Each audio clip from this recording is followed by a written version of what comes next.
When you click play on the Pain into Purpose podcast, you're going to hear real stories from real people in real time. There's going to be a genuine conversation about what these people are going through, how they're navigating their process as far as like the pain that they're going through or went through, how they may be able to get to the next phase out of that by the application of the R.E.A.C.T model. Hello, ladies and gentlemen. My name is Jonathean, and I am the host of Pain into Purpose podcast. This is a podcast about real people, real stories in real time, navigating their pain and getting through that process as far as what they're going to be able to get into next and how they're going to navigate out of that. So I'm the host, and I have my co-host here with me. What's up? This is Jorge. Glad to be here. Pain into Purpose. This has been something, man. This has been a long time waiting, right? This has been a more than a passion project for you, man. And today we get to talk about pain into purpose and what it really means and what it really involves, man. So, but before that, man, how are you? How do you feel about this whole project, man, leading up to this project? How do you feel? I feel good, man. It's been a long time coming.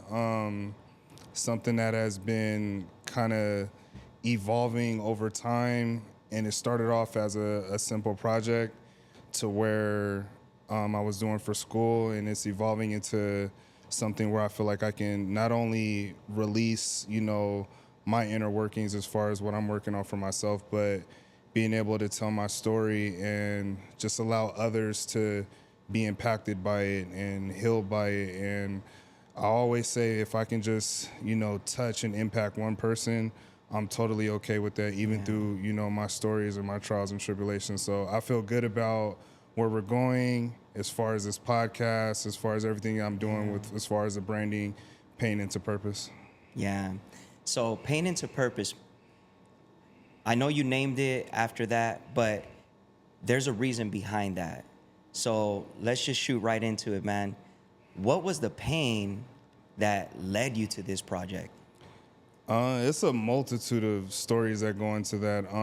The main one is, age 32, I'm rebuilding a relationship with my mom, and then come to find out, she's sick. And I didn't know the magnitude of that. I just know, like, she's living with me and my wife at the time. Mm-hmm. So she's taking these trips back and forth to the hospital late at night. But this one particular night, it's like 1 a.m. in the morning, and an ambulance show up at my house. And I'm like, what's going on? My mom's waiting downstairs for them. I had no idea. I just woke up out of my sleep. Mm-hmm. So I ended up following them to the hospital. And then I say about 5-6 hours later, a nurse pulls me out to meet with, I guess, a hospice worker, which I had no clue what hospice was at the time. So he ended up informing me, like, hey, your mom has X amount of time. She's going to have to go into hospice. And at that moment, I just felt like everything was crumbling. Like, I didn't know what to do, what to think, full of tears, emotions. And it's like, I just asked myself, okay, what am I going to do? And also, my mom didn't even know at the time. I had to tell her while she's sick in the hospital bed. So in the middle of me trying to process that, I still have to be strong for her. And I didn't have it in me at that time to do that. So navigating, that was the genesis. That was the start of, like, all this. And me having to fulfill these promises for her on her deathbed. And I could no longer be in a position where the pain suppressed me. I had to turn it into something, and me attaching my mother to all these different ventures and accomplishments that I'm getting into, that was my way out of it. Man, you said something right now that you were in the middle of rebuilding that relationship with your mom. You want to kind of touch about that? Did that have anything to do with the pain that you were feeling of, like, man, I'm just rebuilding this relationship back with my mom? Kind of want to touch on that? Oh, yeah, absolutely. Growing up, I always just say, like, the environment raised me. Like, my mom was there, but not in a sense. So I had, like, my stepdad, she was into him. And then I always say, like, I was one phone call away from being a foster kid. Like, there was so much going on in my house, drugs and just a bunch of nonsense, DV, and me and my mom really didn't have a tight relationship like that growing up. Yeah. So it wasn't until I got older where she came to live with me and we're starting to rebuild that, you know, mother-son relationship. And I felt like at that point in time, it was snatched away from me. So we were just getting on a path to where we were starting to understand each other in a sense. And she told me this one thing, like this was months before she got sick. She always said that the reason why she was trying to be so strict on me as an adult is because she felt like she didn't raise me. So it was almost like she was trying to get that time back. Yeah. So in a sense of the rebuilding process, I almost felt like I was trying to get that time back too. So, and I felt like that was like literally taken away from me. Was there some pain there, regret? It's still there. Like, honestly, like that's something I deal with daily. I don't want to necessarily say regret, but it's just something that just sits with me like, okay, I wonder if I would have took the time to do this, or I wonder if I would have stayed in Arizona a little bit longer, because she was in Arizona for a little bit of time. Or it's a lot of these what if moments that I'll never know the answer to. So, but I try not to live in regret. I just ask those questions, pray about it, and I'll even ask her. Hopefully she provides me an answer when we have like our little daily dialogue. I talk to my mom every day still, so. But it's tough, man. It's a daily job, daily work trying to navigate that pain. Yeah. And so let me ask you something, because there's a difference between surviving, coming out of something, surviving it, but then actually coming out of it and using that as fuel to thrive. When did that shift for you? The day I made the promises. So the last conversation we had was her letting me know how proud she was of me, but she made me kind of fulfill these promises of me being a good dad when I have kids, fulfilling my doctoral degree at the time, making sure I finished that, and also making sure I go compete on a bodybuilding stage. So at that point in time, there was no sense of purpose for me. Like none. I'm sitting here literally watching my mom dwindle away, right? Because of cancer.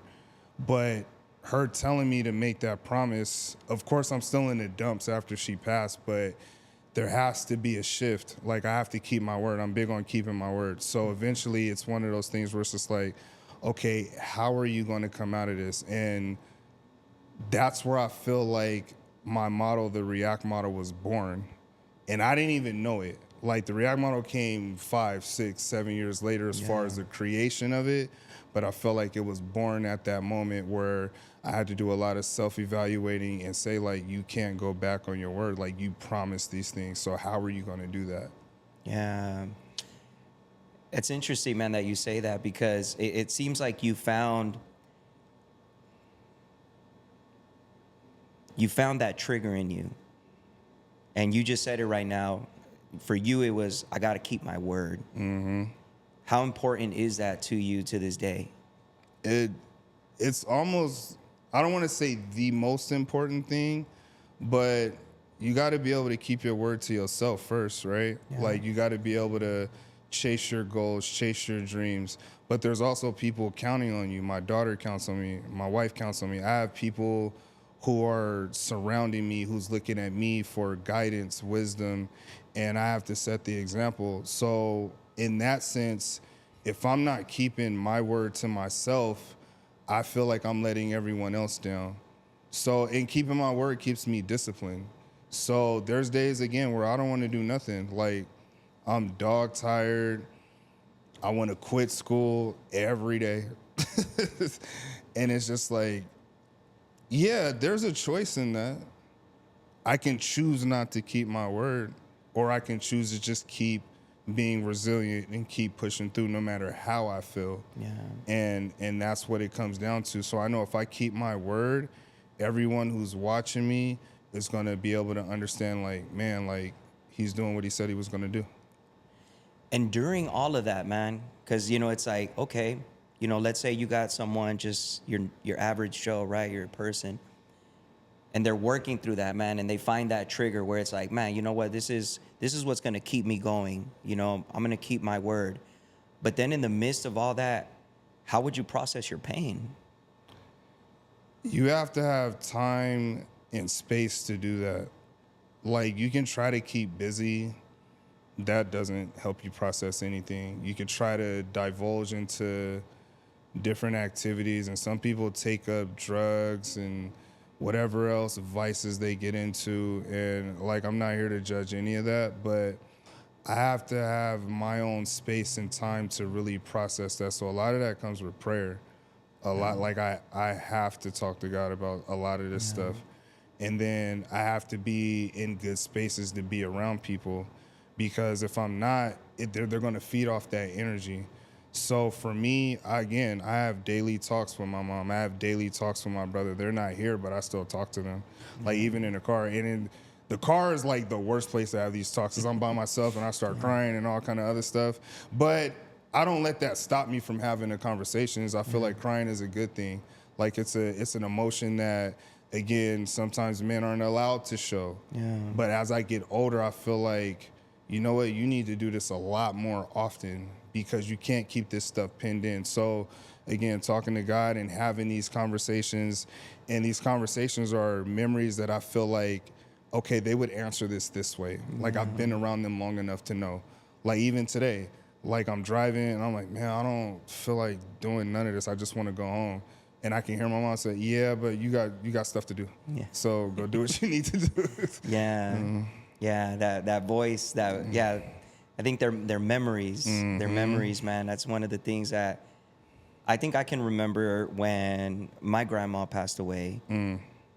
My grandma was a positive voice in my life, you know, a reassuring voice in my life, you know, a voice of love, a voice of, she was like my number one cheerleader, you know, besides my mom now, you know, but, you know, my grandma, she just had this unconditional love. And so when I lost her, it hit hard, you know, and I never mourned. I never knew what it really was to mourn anyone. You know, I had people that I would lose, friends and things like that. But for some reason, I just kind of it would just kind of rub off. You know, it just kind of be like, man, like I would kind of ponder and just kind of, you know, but it was like I never really mourned anyone until my grandma. And I remember those reflections, man, like especially in the car where it would just like, there was a moment where I felt like, who's going to believe in me now? Did you ever feel like that? Like, you ever have those moments of like, man, like, I know you had your word to keep, but did you ever have that moment of like, what am I going to do now? That's a daily thing too. Yeah. Because again, like, I have so much on my plate and it becomes overwhelming. And I'm the type that's like, I try to tackle everything at one moment, which is never a smart thing to do. But that question, okay, how am I going to get through this and what am I going to do now? Like, that's a daily question, but that's when you need to pause. Like, you need to pause. And again, like, I'll go back to like, again, the R.E.A.C.T model. Like, I can sit there and ask, what am I going to do now? But I know the answer to that. Like, I have 100% answers to the test. Like, I've made it here. I've been resilient. Yeah, I've had emotions that may waver, but I have emotional awareness to know, like, okay, this is only going to last for so long. So how am I going to become active to kind of get out of this through that emotional awareness? You see what I'm saying? So, and then I have people like you, people like my wife, people like my daughter, and those who surround me who I can connect to. Yeah. And that's really the biggest thing. Like, if you can connect to those who actually believe in you and believe in your story and believe that, hey, you're going to finish your doctorate. No matter how many times I say, man, I don't know if I'm going to finish this. I swear I don't know how I'm going to finish this. And I'll hear, Daddy, you about to be a doctor, from my daughter. Or my wife will say, relax. Like, you're going to finish. You just, like, you're going to figure it out. So that's how I'm able, those connections allow me to transition out of that little tight, dark window that I may be in at that moment. And then that's when I get like that little spark of maybe a 2 to 3 day energy. Yeah. Right. So, because every day is different. So, yeah. And that's where I feel like the React model is at its best, man. Yeah. And speaking on, I know you've been touching on the React model. I think what's beautiful about the pain that you went through, right, as sad and as unfortunate, right, when it comes to a loss, it's sad, it's very unfortunate, and everyone grieves things differently. But one of the beautiful things is you didn't just sit on that pain or that grief. Something beautiful came out of that, which is the React model. Walk me through exactly what the React model is. All right. So, you have a 5-letter acronym. So, React. R for resilient, E for emotion, A for activity, C for connection, and then T for transition. So when you talk about resiliency, like I've said before, like I'm batting 1,000. I've made it through 100% of my bad days, even the worst of the worst, with my mom dying or my brother passing away from suicide. So, but there's different things that I can tap into. Like when I talk to them, that's a form of resiliency. Like they're going to coach me out of this, or what have I done before in the past that resembles strength to allow me to push 1% better, which is maybe praying or reading a book, or for me personally, it's hitting the gym.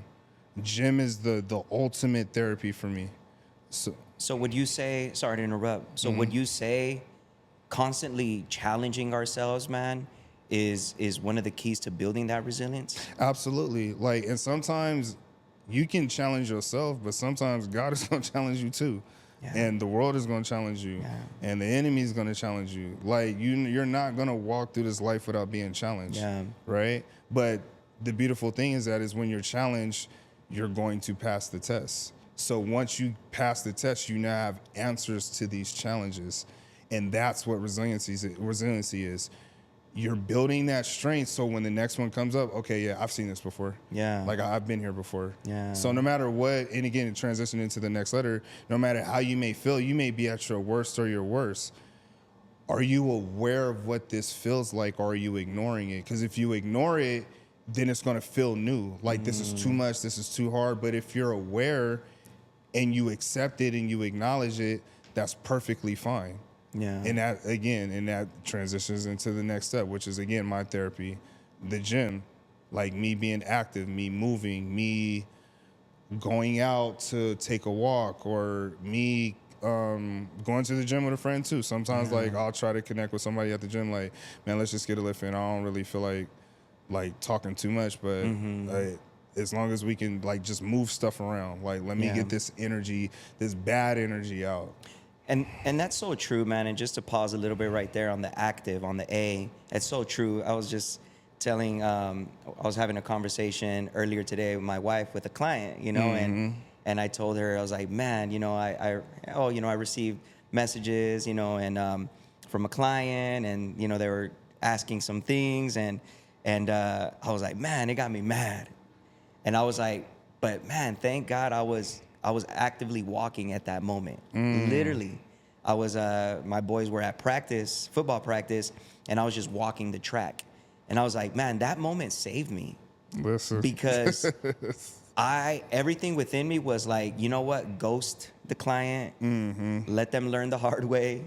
Forget them. That was their choice. Right. Forget it. But I put my phone in my pocket and I just kept walking. And during that walk, man, it made me just kind of bring everything down. And it made me reflect, and it made me think about how resilient, you know? That made me think about like, man, this happens all the time, George. Right. George, like this is a good thing. They're coming back to you. They've learned their lesson. They're coming back to you. So you take this as a win.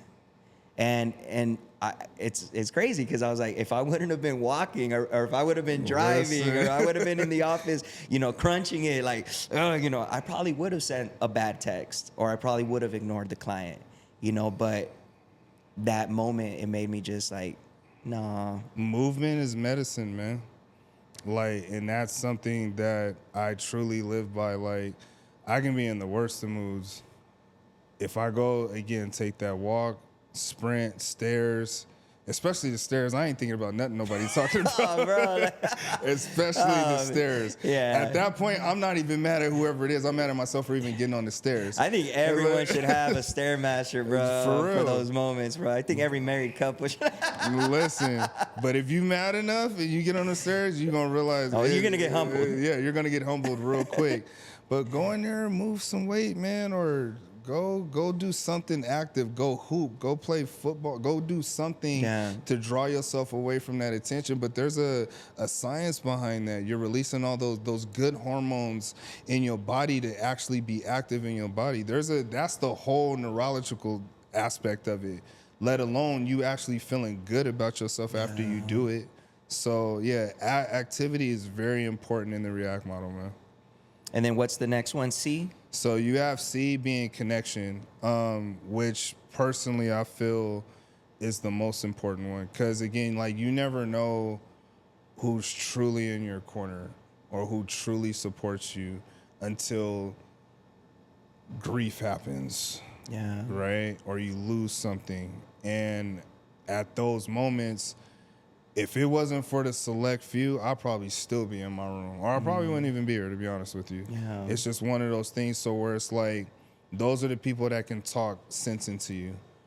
Even when things don't make sense at all. Because to me personally, death, it just doesn't make sense. Yeah. And it's not up to me to make it make sense, right? We just know we all have an expiration date. And it just is what it is. But when you lose a mom, it's like, okay, how, why, for what? You start questioning everything. Yeah. But when I have people telling me, you know what? I'm here for you, whatever you need. Do you need to go here? Do you need to do this? I can do this for you. I can cook for you. I can, like, what do you need me to do? And then when I finally get out of that space where, okay, I think I can talk a little bit. Okay, then I can have small conversations with people who are actually willing to listen and be a soundboard. Yeah. Right. And then as you progress and, through and through, you start having more conversations or you start going to dinners or you start doing whatever it is. But that connection with people who are validating your feelings and validating, whatever it is that you're going through. Do they truly understand it? No. Because they maybe have never lost a mom or whatever the case is. Like people who may have lost their kids, like I'll never understand that. And I won't even try to understand that. I can understand grief. Yeah. But I'm here for you, whatever you need. Especially if I tell you I'm support you, you're gonna need this connection one way or another. Pick up the phone or send a DM or, I mean, this ain't back in the day, you just can't go knock on nobody's door no more. But if we're built like that and we're close, yeah, I probably will come knock on your door to make sure you're good. Yeah. So that connection piece is very important because you can't isolate yourself to those things. That's how other stuff starts happening. I think that's one of the worst things that we can do and that we do sometimes is disconnect. I think isolation is one of the worst things I've ever done personally in my life was isolate myself from relationships. Because I think sometimes, and maybe a lot of people can relate to this, is we're scared to sometimes make the connection because we're scared to get hurt again. I went to a men's retreat about last week, and somebody mentioned something in there, and I loved what they said, and they were talking about that exactly, connection. And this person opened up how there was a time in his life where just every relationship that he was trying to build after giving his life to Christ, it kind of would just always crumble and fall. Somebody would step away, somebody would leave. And, and he just kept walking. He kept walking his faith because he's like, man, I made a commitment. But down the road, it just kept getting lonelier and lonelier. And don't get me wrong, there's a good, hard lesson in that where I believe God wants to teach us through loneliness. But one of the things that it started to do to him is that he started to share how it started to make him callous, where every person that would come into his life, he would kind of just see them as like, I know you're temporary, so it's okay. Like, I'm going to connect to you to as much as I can, but I got a limit, because I know you're temporary. You're going to leave my life eventually. And so it led him down a very lonely road. And when he ended up losing his dad, he didn't know what to do, because a lot of that connection, that main connection he had was with his father. And so now his father was gone. And so now he was left alone, he felt, even though he wasn't, but he felt alone. What do you think that kind of does to us sometimes, man, when we start to see relationships like that, where it's like, yeah, you know what, you're here, but I know you're not always gonna be here. So I'm just gonna kind of keep myself at a distance from you. But what's the danger in that? Well, there's truth to that, because technically we're all temporary. Yeah. So there's very validity to that. Yeah. But the dangers in that is you can't be here and do everything on your own. You can't get through everything on your own. You're going to need something, some people at some point. Yeah. Right? But that isolation, when those emotions are wavering and you're down, you have no one to go to. Like that's tough. Yeah. That's a tough spot to be in, because you may be mentally spiraling, emotionally spiraling, and then that leads to different type of actions and behaviors that you may not even be able to come back from. Right. So I don't never want to be that disconnected to where I can't pick up the phone and call anybody. Right. And the term disconnection, that means cut off. Like, literally, like, if you take the word for what it is, like, you're cut off from everything. When you disconnect anything, it turns off. Right. So you turn something off long enough, it's hard to reboot. It's hard to start back up.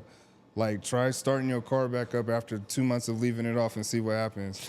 You might want to rev it up for about 5 minutes. Yeah. You see what I'm saying? And then you lose the skill of actually communicating with people. That's an actual skill. Yeah. Especially if you have to rebuild that skill from going through something tragic like that. Yeah. Like, that's tough. I don't never want to be in a position where I'm so disconnected that I'm looking at everything as it's temporary, which is true, but in this moment is permanent. Exactly.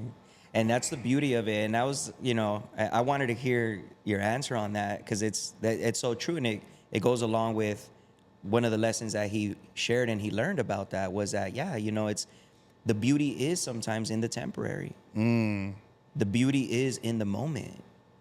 We might not ever get those moments again with someone, and it's okay. I think that that's the problem sometimes, is we want something to last forever, but the truth is nothing is ever going to last forever necessarily, but we can still appreciate the moments. And it got me to reflect, man. After he was sharing that, like, I kind of went about my day that day, and I'm like, I started to reflect. And I've been reflecting on this for a while, but that day I really reflected. I'm like, you know what, man?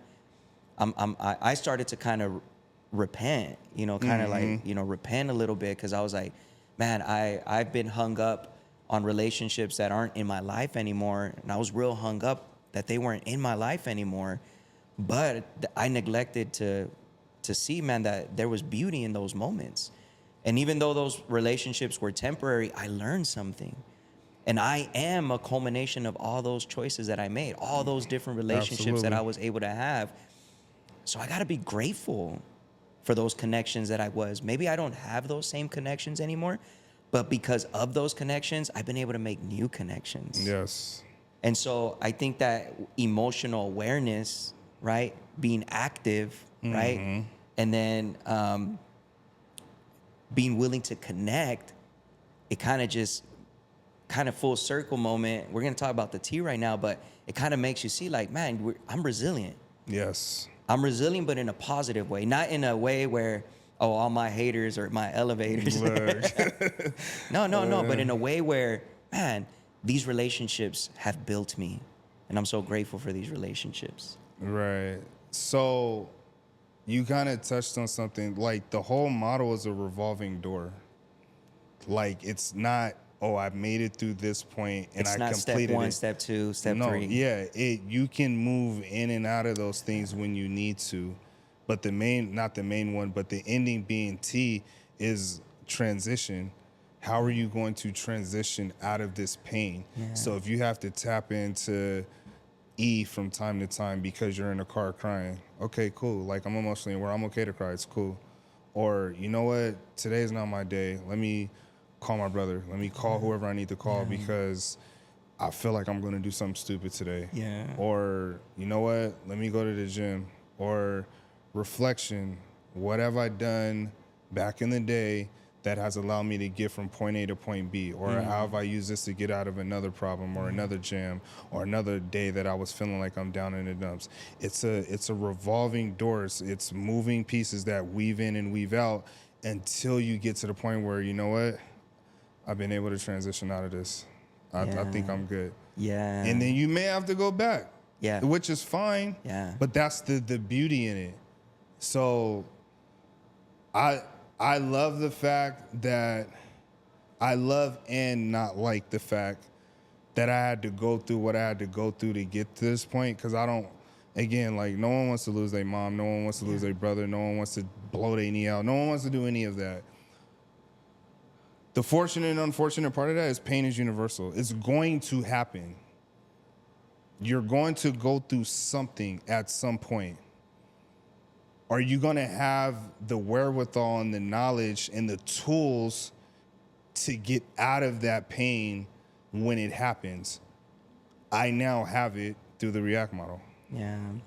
Yeah, it's pretty cool. I mean, even right here, right now, while we're sitting down and we're just talking about small little stories, we see it. I see it. Yeah. It's like, man, like where's the resilience coming from? I'm resilient. In what way am I resilient? My emotions, how can I? And I think that emotional awareness, I think that's so for anyone, but I think especially for men, I think we need to be better at that. Where not that we are emotional, but that we are emotionally aware. Mm-hmm. That it's okay that, dang, that did hurt me. But what can I learn from this? Absolutely. You know, instead of, I think sometimes we mask ourselves with the emotion of anger, the emotion of hatred, the emotion of bitterness, the emotion of resentment.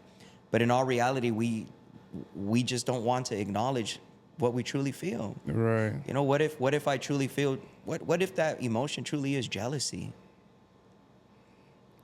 Sometimes we don't want to admit, like, man, like I lost our relationship because, man, I was a little bit jealous and I didn't react in the way that I was supposed to. You know, I could have congratulated this person. I could have been a better friend, etc. Right? But jealousy allowed me, man, what they did or what they told me hurt me. Dang, man, why couldn't I just admit that and just approach that person, be resilient, transition out of what I'm feeling. There you go. And then just go into and be like, man, you know, how can we make this relationship stronger? You know, I want to talk to you about something, man. I don't want to lose your friendship. I don't want to lose this bond that we have. Can I share something with you, man, that you did, that you said? There you go. And again, it's tough to do, especially for men. Well, I think it's tough in general, but if you can really acknowledge and understand and be aware of how you actually feel, your next action step will actually be genuine instead of it being masked in other stuff. So, yeah, kudos to you, bro. Yeah, no, I love this, bro. It's like we're kind of seeing it in action, man. The R.E.A.C.T model. So, but I'm so excited, man, for this season, this next season, these next projects that you have, man. I mean, my respect to you, bro. Like, you know, I was gonna start off with this, but I'm like, you know, let's conclude with this, man. I mean, I don't know another person that's doing a doctorate program, has a full-time caseworker job, you know what I mean, for the county, is a dad, a husband, you personally train, bro. I be waking up at 5, 6 a.m., bro. Like I be one of the first up for 3 hours already, one of the first stories that comes up, John Reese, bro. Like, man, this guy's up since 2:30 a.m., bro. Man. I mean, you honestly, bro, like I'll say you were one of the guys that has inspired me, bro, during this season of my life, bro, like to wake up earlier. You've done that, bro. Like you've been one of the guys, because I'm like, you know what? I got to stop saying there isn't enough time. You know what I mean? Like that was my motto. And then there was this other Ashton Hall. You know Ashton Hall? So I saw a really cool podcast with him where he broke down why he gets up the way he gets up. And the way he explained it, bro, I was like, this is mind blowing for me. I'm like, I shifted my mindset and I said, you know what, George, like, if you really want to get things done, you really want to be productive, you got to stop making excuses. Because it's not about just waking up early just to say that I wake up early, Right. but it's really to see the benefit of the productivity of waking up early. And I think I started when I shifted the why, I was like, man, and so I saw it doing, but man, doing all these different things, bro, and you're still, you're about to, that's the other surprise, man, but maybe we'll kind of break that into the next show or something like that. There's another surprise that's coming out from this project right here, Yes. man. But just to close this out, man, what should people expect when they hit play in the Pain to Purpose podcast, man? When you click play on the Pain into Purpose podcast, you're going to hear real stories from real people in real time.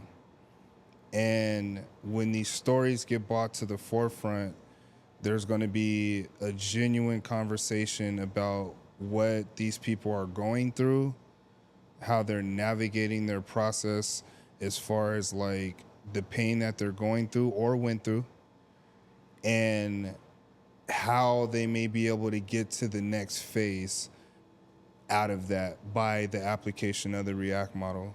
So every episode should touch on that just a little bit, because I want to be able to provide tools for those who are going through something or went through something and, still kind of dealing with the effects of it. If I can give back to one person, I'm perfectly fine with that. And with this model, I feel like it can be very impactful if, one, the word gets out there about it, and two, I teach people how to apply it through my own life story. So that's my hope for people. And you're gonna it's not gonna be no celebrity type stuff. First of all, I don't know celebrities like that, so let's get that out the way. But these are gonna be real, genuine people who go through day-to-day stuff just like anyone else. Yeah. But the twist is that, okay, I hear you. Now let me give you the requisite knowledge and skills to be able to say, hey, if you apply this, I think this can actually help you. So there you guys have it. This was the first episode of Pain into Purpose podcast. So stay tuned, guys. This is going to be an amazing, amazing podcast. You're going to want to make sure you subscribe and hit that alert button. We need more voices like you in our generation. Hello, ladies and gentlemen. My name is Jonathean R.E.A.C.T, and I am the host of Pain into Purpose podcast. This is a podcast about real people, real stories in real time, navigating their pain and getting through that process as far as what they're going to be able to get into next and how they're going to navigate out of that. So I'm the host, and I have my co-host here with me. What's up? This is Jorge. Glad to be here.